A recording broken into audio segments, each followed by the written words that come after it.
तो आपका ब्रेक के बाद और आप देख रहे हैं बनो अपना फाइनेंस मिनिस्टर। हमारे साथ हर्षवर्धन जी और अमोल जी दोनों जुड़े हुए हैं। चलिए पहला सवाल लेते हैं और पहले कॉलर हमारे साथ देवेंद्र बाबू जुड़ चुके हैं। देवेंद्र जी नमस्कार, पूछें अपना सवाल। हाँ नमस्कार जी, मेरा लड़का अभी जॉब में लगा, उनका 1,25,000 का उनका सैलरी है। उनके लिए 10 साल के अंदर 3 करोड़ रुपए के लिए चाहिए, एक एडवाइस चाहिए। हम लोग अभी एक PLSS में टैक्स सेवर में 2,000 का डाल रहे हैं और PPF में सालाना 60,000 का है अभी। ठीक है, थोड़ी रुकावट आ रही है आपकी आवाज में, हालांकि आपकी डिटेल हमारे पास है। हर्षवर्धन जी ये सवाल आपके लिए है। सबसे पहले स्वागत हर्षवर्धन सर, जरा बताएं क्या करना चाहिए, आपके पास इनकी पूरी जानकारी है। हाँ जी प्रशांत जी, देखिए देवेंद्र जी ने जो अपना क्वेश्चन भेजा है बहुत अच्छा है। ये कह रहे हैं कि इनके बेटे 21 साल के हैं और अभी इनकी नौकरी लगी है और ये पहली सैलरी से ही ये बचत करने जा रहे हैं। तो पहली बात देवेंद्र जी को कहूंगा कि बहुत अच्छी चीज है कि आपने अपने बेटे की जो पहली सैलरी है उसी से आपने एक फाइनेंशियल हैबिट शुरू की है। ये आगे जाते हुए अच्छा खासा वेल्थ क्रिएशन में आपको हेल्प करेगा। जो अमाउंट आपने बताया है कि आपको महीने का 30,000 करना है, लेकिन हमें ये नहीं पता कि आप कितने साल के लिए करना चाह रहे हो और आपका लक्ष्य क्या है। तो एनीवेज अगर मैं 21 साल के अंदर मान के चल रहा हूँ आपका लक्ष्य लॉन्ग टर्म का ही होगा, which is minimum 10 years and above. अगर आपके 10 साल के ऊपर का आपका लक्ष्य है और टाइम होराइजन है तो आप इक्विटी से अपना पोर्टफोलियो बनाए ताकि लॉन्ग टर्म में इन्हें SIP के जरिए अच्छा वेल्थ क्रिएशन का ऑप्शन मिलेगा। तो 30,000 के लिए मैं आपको स्कीम से बता दूं जिसमें आप लगा सकते हैं पैसे। 6,000 रुपए करके इन 5 स्कीम में इन्वेस्ट करिएगा, जो मैं आपको अभी स्कीम के नाम बताऊंगा। मैं आपको 5 स्कीम का एक पोर्टफोलियो बना के दे रहा हूं। आपका एक्सिस स्मॉल कैप जिसमें आप ऑलरेडी इन्वेस्ट कर रहे हैं वो भी हम इसको रिटेन करेंगे। तो पराग पारिक फ्लेक्सी का इसमें 6,000 रुपया करिएगा। ICICI Pru multi cap, Kotak emerging equity fund, Motilal Oswal Nasdaq 100 fund of fund और एक्सिस स्मॉल कैप फंड जो आपके पास ऑलरेडी है लेकिन उसमें आप 4,000 रुपए इन्वेस्ट कर रहे हैं, उसे बढ़ा के 6,000 कर दीजिए। तो आपके पास 5 स्कीम रहेगी और सब में आप 6,000 रुपए निवेश करेंगे। ध्यान रखिएगा कि आगे जाते हुए जैसे आपके बेटे की इनकम बढ़ती है उन्हें एनकरेज करिएगा कि वो अपना SIP अमाउंट भी बढ़ाते रहें और ऐसे ही डिसिप्लिन मेंटेन करते जाएंगे तो लॉन्ग टर्म में डेफिनेटली इनके लिए बहुत अच्छी वेल्थ क्रिएशन हो सकती है। ये पोर्टफोलियो का आप 2 साल में एक बार रिव्यू करिएगा कि कौन सी स्कीम अच्छी कर रही है और वो कैटेगरी में आपको कोई चेंजेस करने हैं कि नहीं। चलिए अगले जो कॉलर हैं उनकी ओर बढ़ते हैं। हमारे साथ आशीष जुड़ चुके हैं। आशीष की जो क्वेरी है वो हमारे पास है और अमोल जी आपके लिए सवाल है। मेरे ख्याल से इनकी पूरी डिटेल आपके पास है, समय हमारे पास कम है तो जरा इनकी क्वेरी पे आंसर करें। जैसा कि आपने बताया है आपके पास अभी 14 लाख रुपीस लमसम आपने म्यूचुअल फंड में जमा किया है और आप 26,000 रुपए का लगभग SIP कर सकते हैं। 18 साल की अवधि में आपको 75 लाख रुपए चाहिए। तो ये सारे उदाहरणों को अगर मैं एक प्रोजेक्शन करूं 12% के CAGR का अगर आपको रिटर्न मार्केट से मिलता है तो आप पहले 18 साल में लगभग 3 करोड़ के आसपास 2.92 करोड़ रुपीस आप एक्यूमुलेट कर सकते हैं। उसमें से 75,000 रुपए आप 75 लाख रुपए आप यूज करेंगे और उस SIP को और बची हुई अमाउंट को फिर से 2 साल ग्रो करने का मौका मिलता है तो लगभग वो अमाउंट आशीष ग्रो होके 2.8 करोड़ तक पहुंच जाएगी। ये थोड़ा बहुत आपके 3 करोड़ की राशि में लगभग 5-6%, 6-7% का शॉर्टफॉल है। इसे आप SIP टॉपअप करके उसको आप कुछ हद तक वो शॉर्टफॉल ब्रिज करने की कोशिश कर सकते हैं।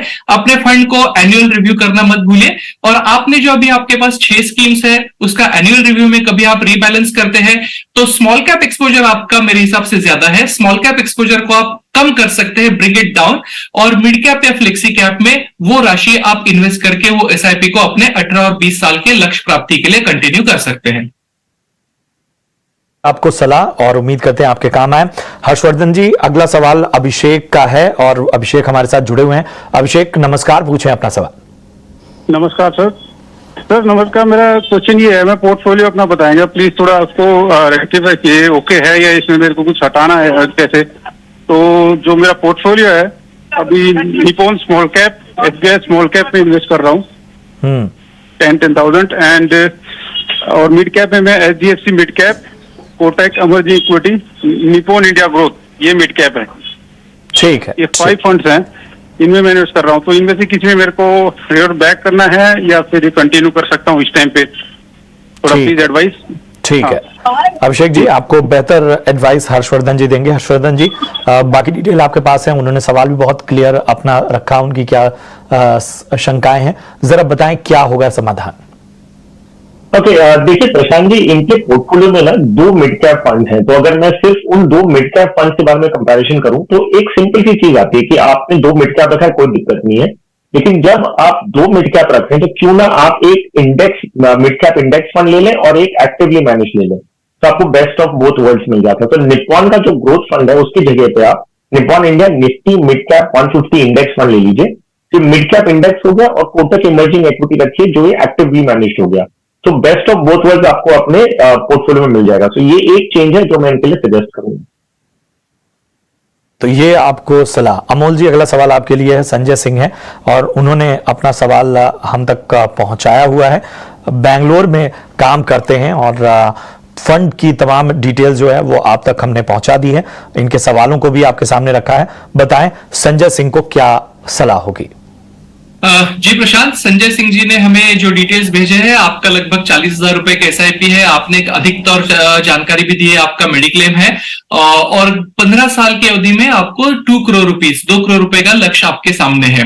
तो मेरे हिसाब से 40,000 रुपए का एसआईपी अगर आपका 15 साल चलता है और मार्केट का वही अगर प्योर इक्विटी पोर्टफोलियो है आपका, तो मैं अगर 12% की CAGR से आपको एक रकम बता सकूं तो लगभग 1.9 करोड़ रुपीस की आपकी राशि इसमें जमा हो सकती है। तो काफी तरीके से 2 करोड़ रुपीस का जो आपका लक्ष्य है आप उसके बहुत ही करीब पहुंच सकते हैं। स्कीम्स के बारे में, आपकी सारी ये स्कीम्स आप 2020 से इन्वेस्ट कर रहे हैं, schemes as of now the schemes are doing well, तो इमीडिएटली मैं इसमें आपको कोई सुधार करने की सलाह नहीं दूंगा। लेकिन एक जिसे हम पोर्टफोलियो हाइजीन, बेसिक हाइजीन मानते हैं, हर एक साल बाद आप अपना पोर्टफोलियो या अपने आपके लाइफ में कोई एक स्पेशल कोई एक लाइफ इवेंट जिसे हम कहते हैं, अगर ऐसी कोई घटना होती है या हर एक साल बाद आप अपना पोर्टफोलियो रिव्यू करना ना भूलें। मेरे हिसाब से आपके पास 2 लार्ज कैप स्कीम्स है और 15 साल की ड्यूरेशन के बाद मैं कहूंगा कि एक आध स्मॉल कैप स्कीम भी आप इसमें ऐड कर सकते हैं। लार्ज कैप स्कीम 2 में से एक कम कर दीजिए और उसमें small cap scheme Nippon India small cap आप लॉन्ग टर्म इन्वेस्टमेंट के लिए बने रह सकते हैं। तो ये है सलाह आप सभी इन्वेस्टर्स को और उम्मीद करते हैं कि आपकी तमाम शंकाओं का समाधान यहां पर आपको मिला होगा। चलिए, शो के आखिर में हम आ चुके हैं और शो में विदा लेने से पहले बहुत जरूरी पड़ाव और वो है गुरु मंत्र का।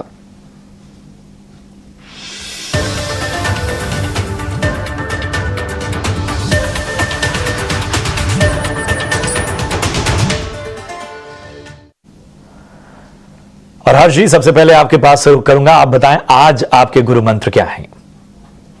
कि देखिए प्रशांत जी, कोई भी पोर्टफोलियो जो क्रिएट करते हैं उनसे कहते हैं कि एसेट एलोकेशन बहुत जरूरी है, कि आपको डेट और इक्विटी का एक संतुलन बना के चलना है। रेशियो अलग अलग हो सकता है डिफरेंट इन्वेस्टर्स के लिए। तो जब हम एसेट एलोकेशन पे तवज्जो दे रहे हैं तो आपको रीबैलेंसिंग करना भी उतना जरूरी है। उदाहरण के रूप में पिछले 1 साल में अगर हम मार्केट देखें, इक्विटी मार्केट करीबन 13 से 15% का उछाल देखा गया है। तो अगर मार्केट 13 से 15% ऊपर गया तो आपका इक्विटी वैल्यूएशन जो है वो डेफिनेटली उसका जो एलोकेशन है वो बढ़ गया एज कंपेयर टू डेट। तो अभी आपको रीबैलेंसिंग एक्सरसाइज करनी चाहिए, जहां पे आपको इक्विटी थोड़ा बेचना होगा, डेट थोड़ा खरीदना होगा, ताकि आपके ओरिजिनल एसेट एलोकेशन पे आपका रेशियोज पूरा वापस बैलेंस होके आ जाए। और ये एक्सरसाइज आप साल में 1 बार करनी चाहिए, ताकि आप अपने रिस्क एपेटाइट के हिसाब से, ना कि मार्केट के रिटर्न के हिसाब से आपके पोर्टफोलियो का एलोकेशन चल रहा है। तो ये बहुत इंपॉर्टेंट है कि आप अपने एसेट एलोकेशन करें और उसे साल में 1 बार रीबैलेंस करें। बिल्कुल, तो ये गुरु मंत्र हर्षवर्धन जी का। और चलिए अमोल, आपके पास आएंगे, आप बताएं आपका गुरु मंत्र आज का क्या है। जी प्रशांत, समय के चलते शायद हम एक सवाल एक व्यूअर का नहीं ले पाए हैं। उन्होंने भी अपना पोर्टफोलियो भेजा था। उनके पोर्टफोलियो में 6 स्कीम एसआईपी के लिए थी और 10 स्कीम लमसम की थी और अमाउंट की भी मात्रा काफी ज्यादा नहीं थी। और उन 10 स्कीम में 6 या 7 स्कीम केवल एक स्कीम कैटेगरी ELSS। तो मैं कह सकता हूं कि उन्होंने शायद हर एक साल में पिछले 5-6 साल में ELSS इन्वेस्ट किया और शायद हर साल उन्होंने देखा कि आज इस साल की कौन सी टॉप स्कीम है। तो मेरा आज का गुरु मंत्र यह रहेगा कि more schemes does not mean more diversification. आप जितनी ज्यादा स्कीम लेंगे अपने पोर्टफोलियो में उतना मेरा ज्यादा रिटर्न होगा। अगर ये आपके मन में ऐसा कोई विचार है तो विचार ये सही नहीं है। स्कीम उतनी ही ले जितनी आप ट्रैक कर सकते हैं। मैं अगर बताऊं तो आप शायद 16 स्कीम, अगर आप मुझे सुन रहे हैं हमारे व्यूअर, तो 16 स्कीम शायद आप लिस्ट भी नहीं कर पाए। तो मेरे ख्याल से कितनी भी बड़ी अमाउंट का पोर्टफोलियो 4 से 6 मैक्सिमम 8 स्कीम्स में हो सकता है। म्यूचुअल फंड खुद ही एक डाइवर्सिफाइड इंस्ट्रूमेंट है, उसे और 15 और 20 स्कीम लेने की आपको जरूरत नहीं है। पोर्टफोलियो उतना ही रखे जितना आप रिव्यू कर सके, रेगुलरली रिबैलेंस कर सके और उन स्कीम्स को ट्रैक कर सके। तो ये गुरुमंत्र आज अमोल जी की ओर से आपके लिए आता हुआ, और ये सारी बातें और सारा विश्लेषण आपके काम आएगा। अगर आपने मिस कर दिया है शो या आप किसी चीज को रिविजिट करना चाहते हैं तो हमारे YouTube चैनल पर जाइए, वहां पर प्लेलिस्ट है बनो अपना फाइनेंस मिनिस्टर, वहां पर आप जाकर हमारा शो देख सकते हैं। बहुत बहुत शुक्रिया करेंगे हर्षवर्धन जी और अमोल जी, आप दोनों का हमसे जुड़ने के लिए और इस खास चर्चा के लिए। फिलहाल बनो अपना फाइनेंस मिनिस्टर में मुझे और मेरी पूरी टीम को दीजिए इजाजत। आप देखते रहिए ET नाउ स्वदेश। नमस्कार।